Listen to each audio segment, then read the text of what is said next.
The night air was thick with anticipation as Nnamdi and Olana met again, this time under the cover of darkness in a secluded corner of the estate. Nnamdi clutched the satchel containing the documents and the diary, feeling the weight of their potential impact. With each passing moment, the reality of their mission settled deeper within him. "I can't believe what we've discovered," Olana said, her voice a mixture of excitement and urgency. These secrets could turn the entire community against the Kasimu family. Nnamdi nodded, his heart racing. "But we need to be strategic about how we reveal this information. If we act too rashly, it could backfire. We have to find a way to expose them without putting ourselves in danger." As they planned their next steps, Nnamdi's mind was preoccupied with the implications of the diary he had found. It held a promise, a broken promise. Chief Adewale's late wife had written about a pact, one that her husband had failed to honor. What was that promise? What had he betrayed? "I need to read more from the diary," Nnamdi said suddenly, determination igniting within him. It might hold the key to unraveling his influence over the community. Olana agreed. "Let's meet tomorrow at dawn. The early morning light will give us enough time to examine it without drawing attention." The following morning, Nnamdi returned to his quarters, his heart pounding with excitement and dread. He carefully unsealed the satchel and pulled out the diary. The aged leather cover was worn, and the pages were fragile, but the words within held a power he could almost feel. As he turned to the latest entries, the ink began to blur together as he absorbed the contents. Each word pulled him deeper into the turmoil of the Kasimu family, exposing their lies and deceit. The more he read, the more his anger grew. Chief Adewale had manipulated his way into power, crushing anyone who dared to oppose him. Then he found it, the entry detailing the pact. It was a promise made to the people of Oyo, vowing to protect their lands and interests in exchange for loyalty. The chief had broken that promise, betraying not just Nnamdi's family but countless others. This revelation sent shivers down Nnamdi's spine. It was the ammunition they needed to ignite a revolution. "Olana, you need to see this," he whispered to himself, excitement coursing through him. Just as he was about to leave his room, he heard a knock at the door. Startled, he quickly hid the diary and opened the door to find Oyo standing there, a curious look on his face.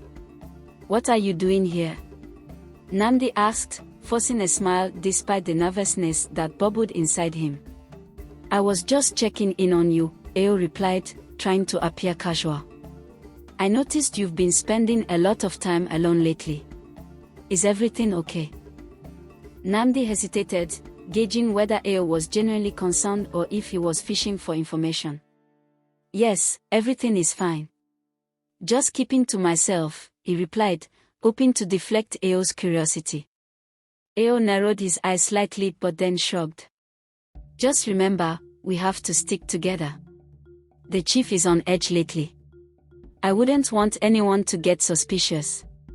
With that, Oyo turned to leave, and Nnamdi breathed a sigh of relief, grateful that the conversation hadn't gone further.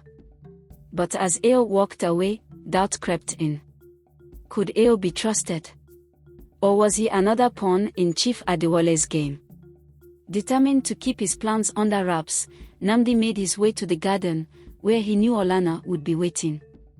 They had to act quickly, and every moment counted. When he arrived, Olana was already there, pacing anxiously. "You're late. Did something happen?" she asked, her voice laced with concern. "Not much, just a visit from Oyo," Nnamdi replied, forcing a casual tone. "But I found something important in the diary. It's a pact that Chief Adewale broke, promising to protect the people of Oyo. It's the evidence we need to turn the community against him." Olana's eyes widened. "This could be monumental. If we expose him for breaking this promise, the people will rise against him." Nnamdi nodded, feeling a surge of hope. "We need to gather more evidence and ensure it reaches the community in a way they can't ignore." Over the next few days, Nnamdi and Olana worked tirelessly, gathering more documents and organizing their strategy. They reached out to other servants who had grown disillusioned with the Kasimu family, secretly building a network of allies. As they met in hidden corners and exchanged information, Nnamdi began to understand the power of unity. Each story he heard from the other servants echoed his own, tales of betrayal, suffering, and the yearning for justice. Together, they formed a bond that transcended their roles within the estate. But the clock was ticking. Chief Adewale was growing more paranoid, suspicious of anyone who crossed his path. Nnamdi could feel the tension in the air, as if a storm was brewing. They had to act before the chief struck back, and with each passing day, the urgency of their mission intensified. Finally, they settled on a plan. They would organize a gathering in the village square, a place where the community could come together and hear the truth. With Olana's connections among the villagers and Nnamdi's access to crucial evidence, they felt a surge of confidence. As the sun set on the day of the gathering, Nnamdi stood before the crowd, his heart pounding in his chest. The villagers had gathered, curious about the whispers that had spread through the community. Nnamdi knew this was their moment. Today, I stand before you not just as a servant of the Kasimu family, but as a son of Oyo, he began, his voice steady despite the gravity of the situation. I have uncovered secrets that expose the true nature of Chief Adewale, a man who has betrayed the trust of our people. As he unveiled the broken pact and the injustices inflicted upon his family and others, murmurs rippled through the crowd. Nnamdi could feel the shift in energy, the growing outrage among the villagers. Together, we can demand justice, he cried, his voice rising above the gathering. We will no longer allow ourselves to be pawns in his game. We deserve better. The response was electric. A wave of agreement surged through the crowd, and Nnamdi felt a renewed sense of purpose.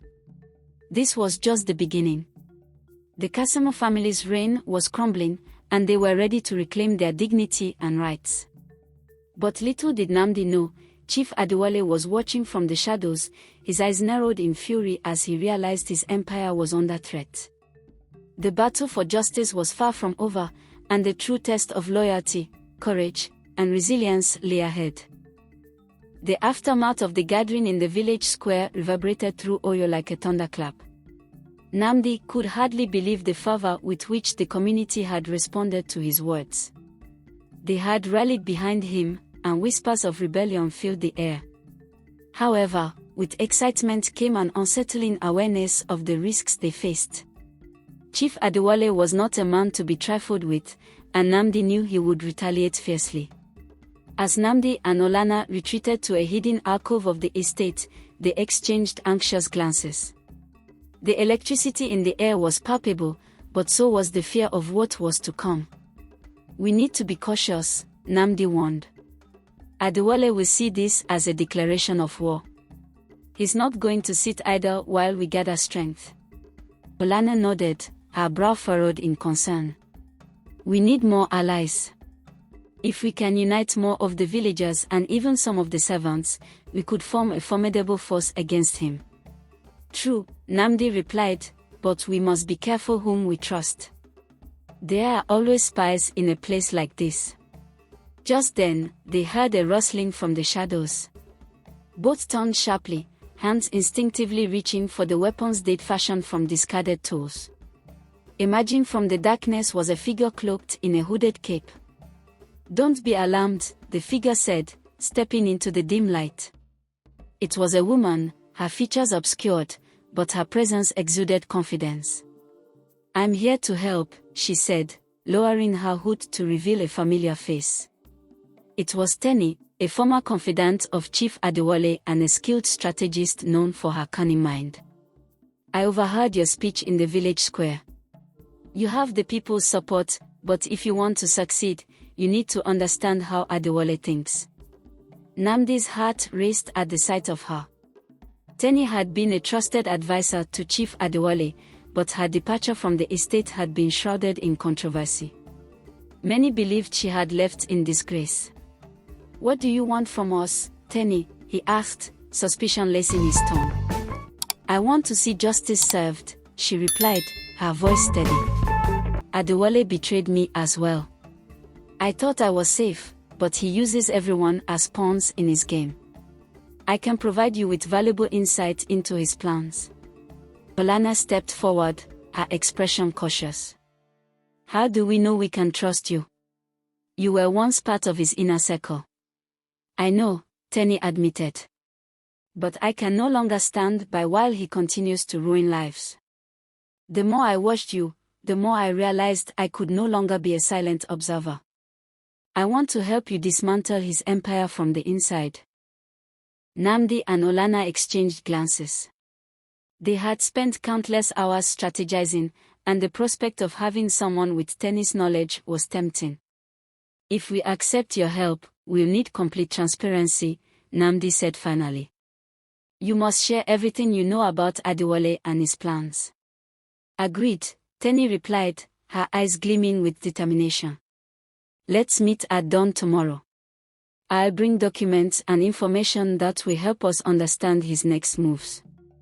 The next morning, Nnamdi and Olana arrived at the designated meeting place, a secluded grove on the estate's edge. Tenny was already there, surrounded by scrolls and papers. "This is it," she said, motioning for them to gather around. "These documents contain financial records and correspondence that will expose Adewale's corruption. With this evidence, we can rally the villagers to take action." Nnamdi leaned closer, scanning the papers with a mix of excitement and trepidation. "This is substantial. We can use it to show the villagers how their resources have been misused." Olana nodded in agreement. "We should plan another gathering, this time with even more urgency. If we can present this evidence, the people will see the truth of Adewale's tyranny." As they plotted their next move, Nnamdi felt a flicker of hope. The idea of forming a coalition against the Kasimu family was no longer a mere dream, it was becoming a reality. But he also felt a gnawing worry. Would Tenny truly be an ally, or would she betray them at a critical moment? Days turned into weeks as Nnamdi, Olana, and Tenny forged ahead with their plan. They held clandestine meetings with villagers, sharing the documents and rallying support. With each passing day, their network grew stronger, and the whispers of rebellion echoed louder throughout Oyo. However, tensions in the Kasimu estate were rising as well. Chief Adewale was increasingly paranoid, turning on those around him. He began questioning his servants and scrutinizing their movements. It was clear that he was aware of the growing discontent among the people. One evening, Nnamdi overheard a conversation between Chief Adewale and one of his advisors, a man named Ikena. "The villagers are becoming restless," Ikena warned. "We must crush this uprising before it gains momentum." Nnamdi's heart raced as he listened. This was the moment they had been preparing for, but the stakes were higher than ever. The chief's wrath would be fierce, and they had to act before he could strike.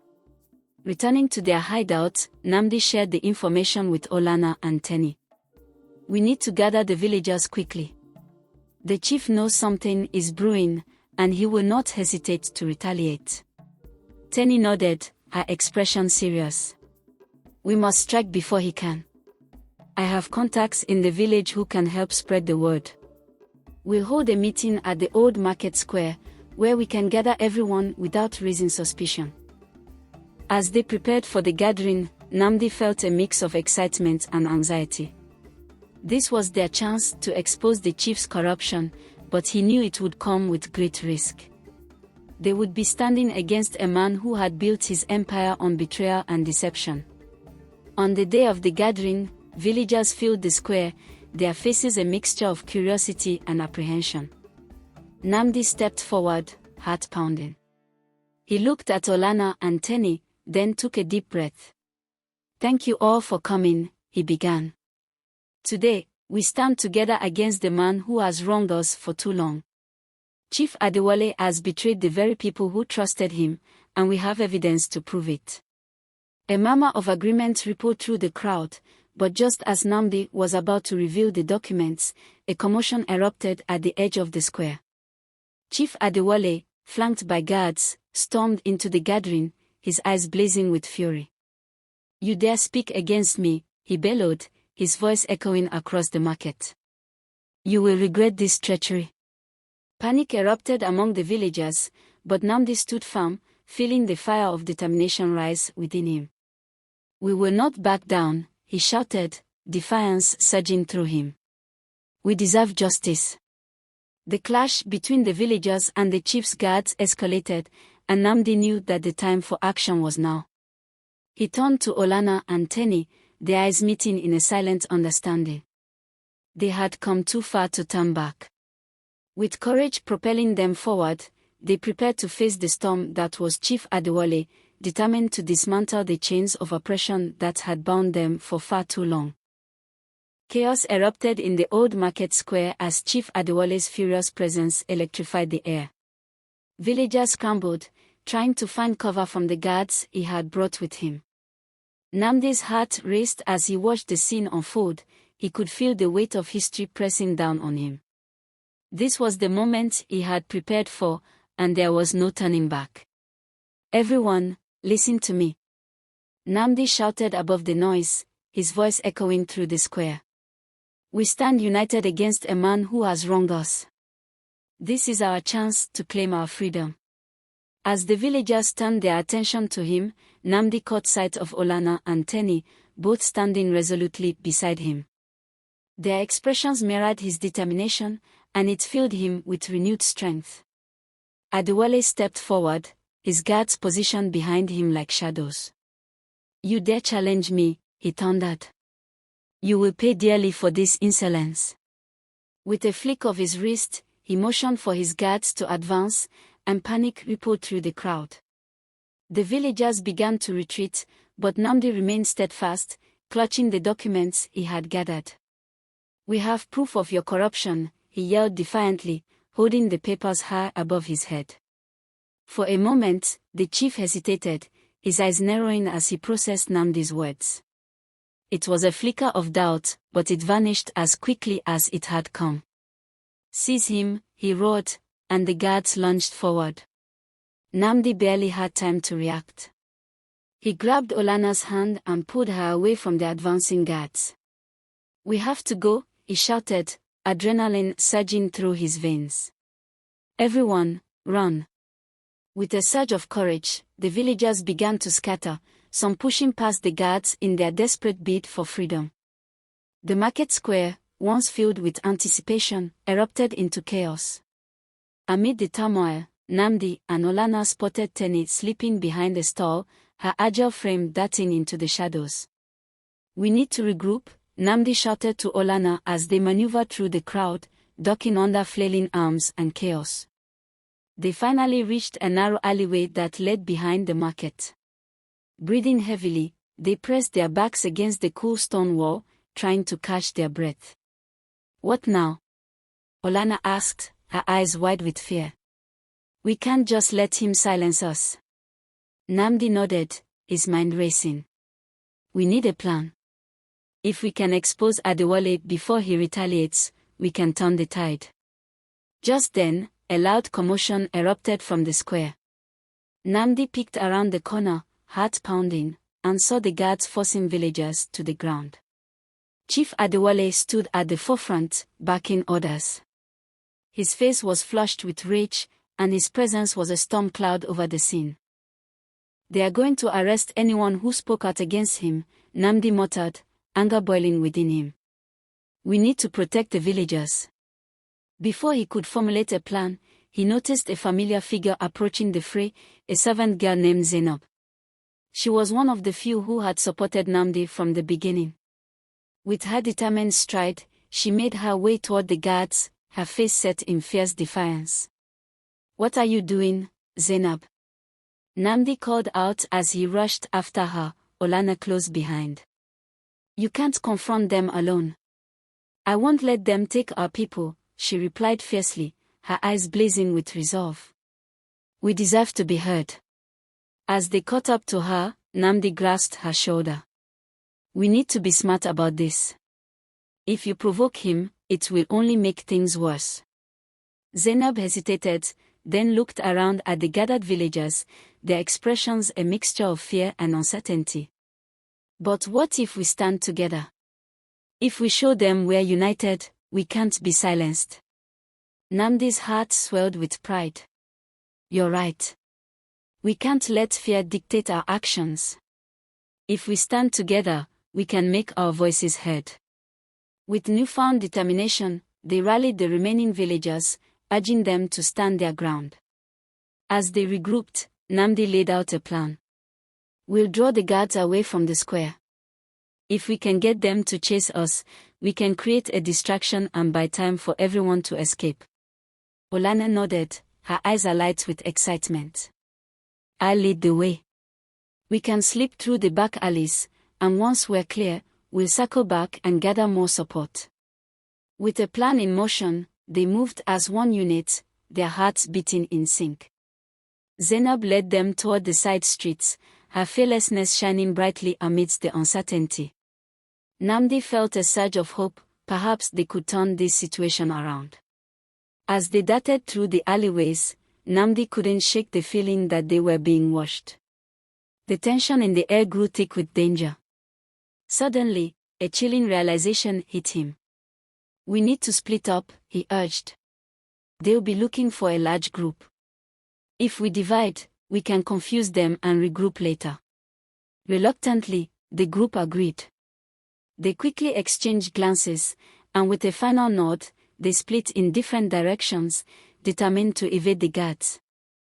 Nnamdi and Olana slipped through a narrow passage that led to an abandoned building. Their breath came in ragged gasps as they ducked behind a pile of crates. What now? Olana whispered, her brow furrowed in concern. We wait for the commotion to settle, Nnamdi replied, peering out cautiously. Then we need to find a way to gather the villagers again. We can't let Adewale's tyranny continue unchecked. As they hid in the shadows, the tension in the air thickened. Nnamdi could hear distant shouts and the clanging of metal. The guards were relentless, searching for any signs of rebellion. But as the sun dipped below the horizon, a strange calm settled over the streets. They exchanged wary glances, waiting for the right moment to move. Just then, a new figure emerged from the shadows, a mysterious woman dressed in rich, flowing robes. She moved with an air of authority, her presence commanding attention.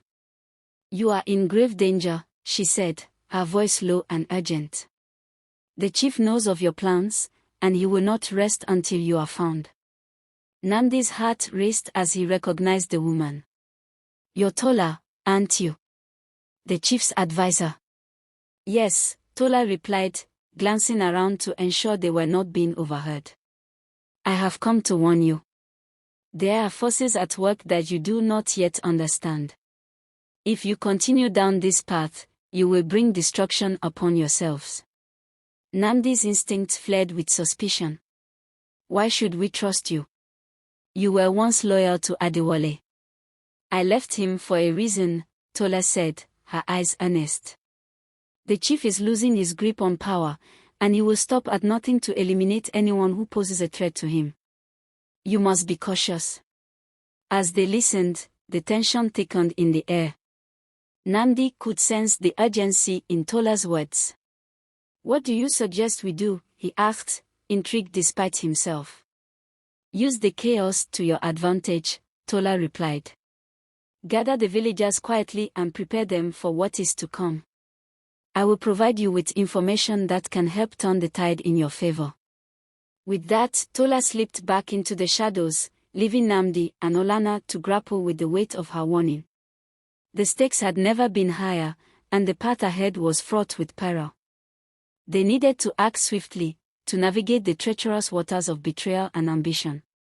As night fell over Oyo, Nnamdi knew that their fight for justice had only just begun, and the poison that flowed through the chalice of power would not be easily dispelled. The night enveloped the Oyo Kingdom in a shroud of uncertainty. Nnamdi and Olana crouched in the dimly lit abandoned building, hearts racing from the tension of their recent encounter with Tola. As the sounds of chaos echoed through the streets, they exchanged worried glances, acutely aware that the stakes were escalating with each passing moment. "We can't just sit here," Olana whispered, her voice laced with urgency. "We need to warn the villagers and put Tola's plan into action. The longer we wait, the more time Adewale has to retaliate." Nnamdi nodded, though a knot of fear tightened in his stomach. "You're right. But we need to be careful. If we are caught by Adewale's guards, all our efforts will be in vain." Just as he finished speaking, the faint sound of footsteps approached. They fell silent, straining to listen. The heavy tread of boots grew louder, echoing ominously in the night. Nnamdi's heart pounded in his chest as they pressed deeper into the shadows, praying that the darkness would hide them. Peering through a crack in the wooden boards, Nnamdi caught a glimpse of several guards patrolling the area. Their torches flickered like angry fireflies, casting eerie shadows on the walls. "They are searching for us," Nnamdi whispered, feeling a wave of dread wash over him. "We need to find a way to escape." "Follow my lead," Olana said, determination shining in her eyes. They crept toward a back exit, carefully avoiding the guards' line of sight. Nnamdi's mind raced, strategizing their next move. They had to gather the villagers and organize their defense, but how? As they slipped out of the building, the cool night air greeted them, filled with the scent of damp earth and impending rain. Nnamdi could hear muffled conversations in the distance, whispers of fear and confusion among the villagers. He motioned for Olana to follow him toward a nearby alley, where they could gather their thoughts. "We need to find a safe place to meet the others," Nnamdi said, scanning their surroundings. "There's a clearing near the old tree by the river. We can gather everyone there."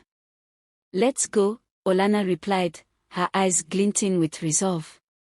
They moved quickly through the winding streets, hearts pounding with the urgency of their mission. As they reached the clearing, the moonlight cast a silvery glow on the ground, illuminating the weary faces of the gathered villagers. A sense of unity and defiance filled the air, and Nnamdi felt a flicker of hope. "Thank you all for coming," Nnamdi said, his voice steady despite the chaos surrounding them. "We are facing a powerful enemy, but together, we can reclaim our freedom. Adewale believes he can silence us, but he underestimates our strength." The villagers murmured in agreement, their faces a mix of fear and determination.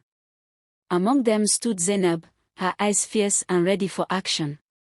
"What's our plan?" she asked, stepping forward. "We've gathered information from Tola," Nnamdi replied, feeling the weight of their collective trust. "She's willing to help us, but we must act quickly and strategically. Adewale's guards are hunting for us, and we need to create a diversion." "Diversion?" Zainab asked, her brow furrowing. "What do you have in mind?" Nnamdi glanced at Olana, who nodded, her expression serious.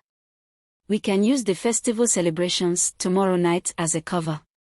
While everyone is distracted by the festivities, we can expose Adewale's secrets to the entire kingdom." The villagers exchanged glances, uncertainty flickering in their eyes. "It's risky," one elder spoke up, his voice trembling. "What if we fail?" "Then we fail together," Nnamdi replied, his conviction growing. "But if we don't try, we are already defeated. We can't allow fear to dictate our lives any longer." Slowly, a murmur of agreement spread through the crowd. "We'll stand with you," Zainab declared, her voice strong. "We will not be cowed by Adewale's tyranny." Nnamdi felt a surge of determination wash over him. "Tomorrow night, we will gather evidence of Adewale's corruption and present it to the kingdom. We will rally the people, show them the truth, and take back our home." As the villagers nodded in agreement, Nnamdi outlined their plan, emphasizing the importance of secrecy and timing. The air crackled with excitement, the spirit of rebellion igniting a fire within them. Just as they were finalizing their plan, a chilling sound pierced the air, the clang of metal echoing ominously through the night. Panic erupted among the villagers as they realized the guards were closing in. "Scatter!" Nnamdi shouted, adrenaline surging through him. "We can't let them catch us." The crowd erupted into chaos as everyone fled in different directions, hearts pounding in their chests.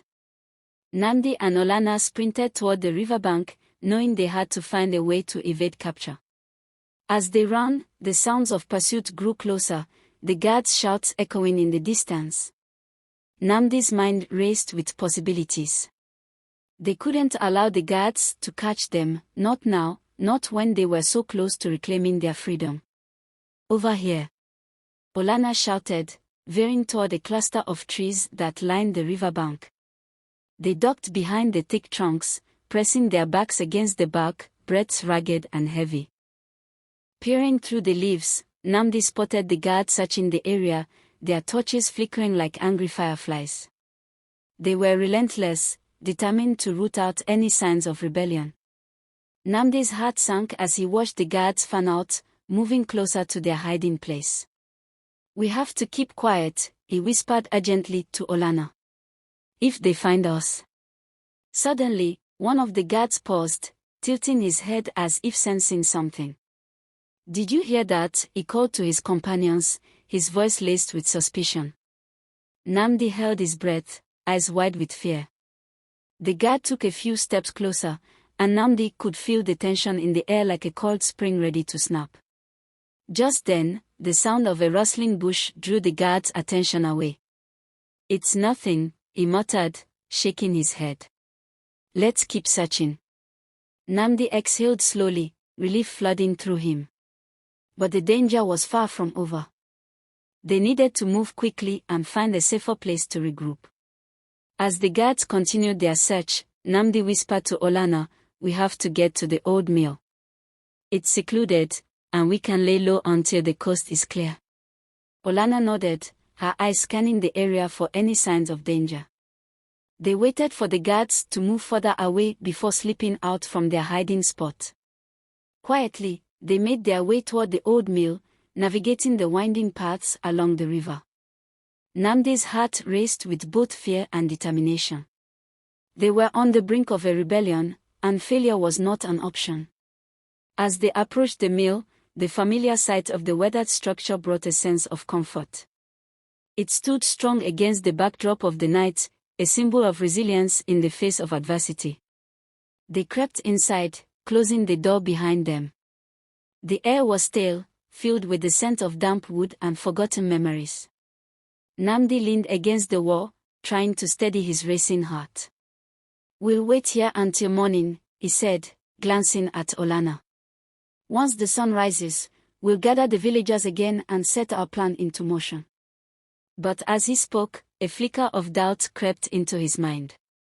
What if Adewale's guards were already onto them? What if they couldn't rally the villagers in time? "Are you all right?" Olana asked softly, sensing his turmoil. Nnamdi nodded, forcing a smile. "We've come too far to turn back now. Tomorrow, we will rise against Adewale and reclaim our lives." In the shadows of the old mill, Nnamdi and Olana sat in silence, each lost in their thoughts as the weight of their mission settled heavily on their shoulders. The path ahead was fraught with peril, but deep down, Nnamdi knew that their fight for justice was just beginning. The dawn broke over the Oyo Kingdom, casting golden rays of light across the landscape. The air was thick with anticipation as Nnamdi and Olana emerged from the old mill, their resolve stronger than ever. Today was the day they would begin their fight against Chief Adewale and the corrupt Kasimu family. Nnamdi gathered the villagers in the clearing once more, the morning sun illuminating their weary faces. A sense of urgency hung in the air, mingling with hope as the people gathered to hear his plan. "Today, we take the first step toward reclaiming our freedom," Nnamdi announced, his voice echoing through the clearing. "We will strike at the heart of Adewale's empire, his wealth. We will sabotage the supply lines to his businesses, disrupting his operations and sending a message that we will no longer be oppressed." A murmur of agreement rippled through the crowd, but some faces reflected doubt. Zainab stepped forward, her brow furrowed with concern. What if we get caught? Adewale's guards are ruthless, and they will not hesitate to punish us. Nnamdi took a deep breath, meeting her gaze. I understand your fear, but if we do nothing, we allow Adewale to continue his reign of terror. This is our chance to show him that we are united and strong. We must act quickly and strategically. Olana chimed in, her voice steady. We have the element of surprise on our side. Many of Adewale's guards will be occupied with preparations for the festival tonight. They won't expect us to strike today. With that, the villagers' spirits began to rise. They discussed their plan in hushed tones, determining the best locations to sabotage Adewale's businesses and disrupt the flow of goods. Nnamdi felt a sense of pride swell within him as he watched his friends and neighbors rally together, fueled by a shared desire for justice. All right, Nnamdi said, raising his hand to gain their attention. We'll split into groups to cover more ground. I want each group to focus on a different aspect of Adewale's operations. Remember, stealth is key. We cannot let them catch us. We strike swiftly and vanish like shadows. As the villagers nodded in agreement, Nnamdi felt a surge of adrenaline. This was it, the moment they had all been waiting for. The time for change had come. They formed their groups and set off in different directions, moving quietly through the dense underbrush. Nnamdi and Olana chose to target one of Adewale's warehouses, where valuable goods were stored and distributed. If they could disrupt the supply chain, it would send a message to Adewale that his power was not absolute. As they approached the warehouse, Nnamdi's heart raced with a mix of excitement and fear. The structure loomed ahead, its weathered wooden wall standing tall against the backdrop of the rising sun.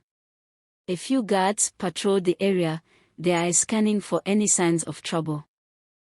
Stay low and follow my lead, Nnamdi whispered, motioning for Olana to crouch behind a nearby stack of crates. They observed the guards, waiting for the right moment to strike. Nnamdi's mind raced with thoughts of his family's betrayal and the injustices that had plagued the village for far too long. The time for revenge had come, and he wouldn't let fear hold him back. As the guards shifted their positions, Nnamdi saw his opportunity. Now, he whispered urgently, darting toward the entrance with Olana close behind. They slipped inside the warehouse, the cool air washing over them as they quickly surveyed the interior. Boxes filled with goods lined the walls, their contents obscured by the shadows. Nnamdi quickly made his way to the back of the warehouse, where he spotted barrels of valuable spices and textiles, products that made Adewale's fortune. We need to create chaos, Olana said, her eyes gleaming with determination. Let's tip over these barrels. It will create a mess, and the guards will have to deal with it. Nnamdi nodded, quickly assessing the layout of the warehouse. All right, on 3, he said, counting down in a hushed voice. 1, 2, 3. They both lunged at the barrels, sending them toppling over with a loud crash. Spices spilled onto the floor, filling the air with rich, aromatic scents. The chaos erupted as the guards outside immediately turned their attention toward the noise. What was that? One of the guards shouted, rushing toward the entrance. Check it out. Nnamdi's heart raced as he grabbed Olana's arm, pulling her deeper into the warehouse. We need to hide. They ducked behind a stack of crates just as the guards stormed inside, their voices rising in panic. Who did this? Find them. Nnamdi and Olana exchanged glances, adrenaline coursing through their veins. They could hear the guards rummaging through the crates, searching for the culprits. Nnamdi's mind raced, weighing their options. We can't stay here, Nnamdi whispered urgently. If they find us, it will be over. As if responding to his thoughts, one of the guards approached their hiding spot. Check behind those crates, he commanded, pointing toward Nnamdi and Olana's location. Nnamdi's heart raced as he realized they were running out of time. On my signal, we make a break for it, he whispered, his eyes locked on Olana's. She nodded, determination etched on her face. Just then, the guard reached the stack of crates, pushing them aside with a grunt. Nnamdi felt the rush of panic surge within him, ready to spring into action. Now, he hissed, and they both bolted for the back exit. As they sprinted through the warehouse, the sounds of chaos erupted behind them. Crates fell, and the guards shouted in frustration. Nnamdi felt the thrill of adrenaline surge through his veins, propelling him forward as they reached the exit. They burst out into the open air, the sunlight blinding for a moment. "Keep running," Olana urged, her breath coming in quick gasps. They darted into the nearby forest, weaving between trees and bushes as they put distance between themselves and the guards.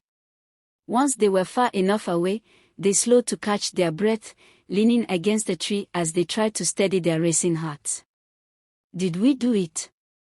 Nnamdi gasped, wiping the sweat from his brow. "Absolutely," Olana replied, her eyes sparkling with exhilaration. "That was incredible." Nnamdi couldn't help but smile, the thrill of their success washing over him. "We made our first strike against Adewale," he said, his heart swelling with pride.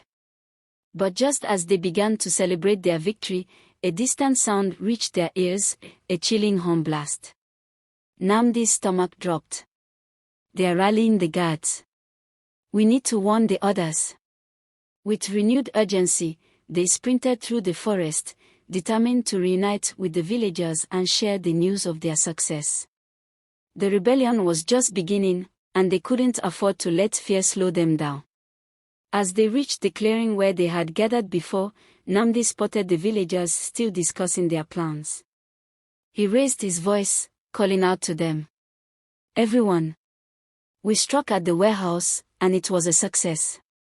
Cheers erupted from the crowd, their spirits lifted by the news.